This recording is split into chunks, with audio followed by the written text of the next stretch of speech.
The film opens in a mine, operated by a herd of rams. One of them is met by the terrifying appearance of the long-dead Tai Lung. He proceeds to attack and destroy the mine, forcing the rams to flee. Tai Lung then boasts that nobody can stop him now, not even the Dragon Warrior. Now, in the Valley of Peace, Mr. Ping and Li Shan are running Ping's restaurant together, but Ping is worried about where Po is. The Dragon Warrior is fighting a flying stingray by the lake, taking to the skies to defeat his new foe. Po manages to beat the stingray, and save 3 piglets that it ate. Po returns to the valley, where Shifu tries to talk to him about something important. Po instead goes to the opening of a new restaurant, based off his heroic exploits, but Shifu insists on speaking to Po. They walk to the Jade Palace, where Shifu informs Po that he must train a new Dragon Warrior, so that he can become the spiritual leader of the Valley of Peace. Po is made to watch several candidates show off their skills, but he doesn't want to pick anybody other than himself. Shifu then has Po meditate, so that he can get ready to find a successor. Moments later, Po spots a fox, named Zhen, sneaking into the Hall of Heroes. He catches her, trying to steal something, before he tries to use Ugui's Staff of Wisdom to fight her. Zhen uses her own sneaky tricks to knock Po on his butt, and try to swipe the staff, but after a long fight between them, Dragon Warrior prevents her from escaping, and has her arrested. While escorting Zhen to prison, Po is met by the rams, who all frantically tell him that Tai Lung has returned. Po is shocked, but goes to investigate the mine, finding that Tai Lung's paw prints changed to smaller ones in the snow. Po goes to Zhen's cell to ask her what she knows, and she informs Po that this is the work of a shape-shifting sorceress known as the Chameleon. Zhen convinces Po to let her free, so that she can help him track down the chameleon, even though Shifu thinks trusting a thief is a bad idea. Word of the chameleon spreads to the valley, and causes everyone to grow fearful. Ping and Li both try not to worry for Po, until they both break down and admit they are scared for his life, so they work together and go on their own adventure to help their son.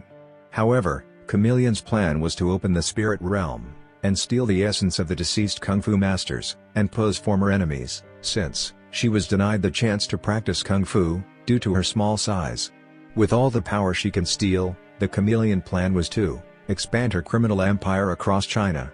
At the temple, Po breaks through the floor and fights more guards before making it to the bridge. The Chameleon disguises herself as Zhen to trick Po and throw him off a bridge, but Ping and Li arrive in time to save him after taking their journey all the way to the city. After Po expresses dismay over Zhen's betrayal, his dads give him words of encouragement to keep going on the mission. They then see Chameleon's guards bringing giant cages into the palace. The Chameleon uses the staff to open the portal to the spirit realm. Tai Lung is the first to come out, expressing surprise at Chameleon having acquired Ugui's staff. He then proceeds to mop the floor with Chameleon's guards with the same ferocity he used in life, but the Chameleon uses her tongue to steal his essence, and then use his own nerve attacks on him to trap him in the cage. She then proceeds to summon other villains, like Lord Shen and General Kai. On the other hand, Po runs across the bridge to try and get back inside the palace, only for Zhen to try and stop him from getting himself killed. They have a brief fight, until Zhen hugs Po and expresses remorse for deceiving him. They reconcile, and then go with Ping and Li to the den to convince Han and everyone else to join the fight, but they only agree because it means they get to do violence.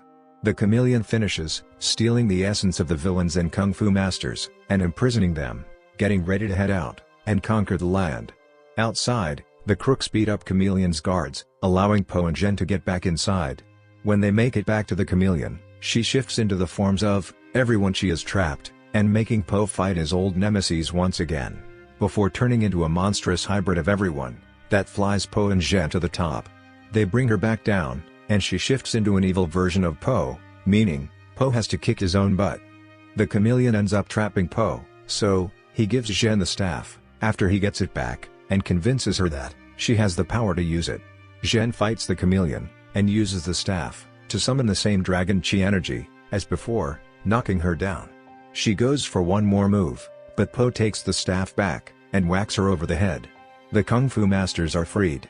Tai Lung approaches his nemesis and admits that Po is a greater warrior than he originally believed. Tai Lung, plus Shen, Kai, and all the other masters then give Po the fist and palm salute before Po opens the door to the spirit realm, and sends everyone back, with Tai Lung grabbing the chameleon, and taking her with him. Zhen joins Po, Li, and Ping, in returning to the Valley of Peace, where she is willingly turning herself in to go to jail, and later, turn over a new leaf, but Po instead, escorts her to the Jade Palace, so that he can train her to become the new Dragon Warrior. Shifu protests, which makes Han question if she really does have what it takes to become the Dragon Warrior, but Po tells her something that Ping told him, which is, sometimes the best dish comes from the most unlikely ingredients. Zhen agrees to join Po, while Shifu goes to meditate near the peach tree, and it is shown that the tree he planted in the first movie is starting to grow. During the credits, Po is joined by the Furious Five, who are off on their own adventures to help train Zhen, though she ends up wiping out, just like Po did when he started. And from here, friends, I'm done with this recap. Hope you enjoyed this. I'll be back tomorrow with another good recap, but till then, goodbye.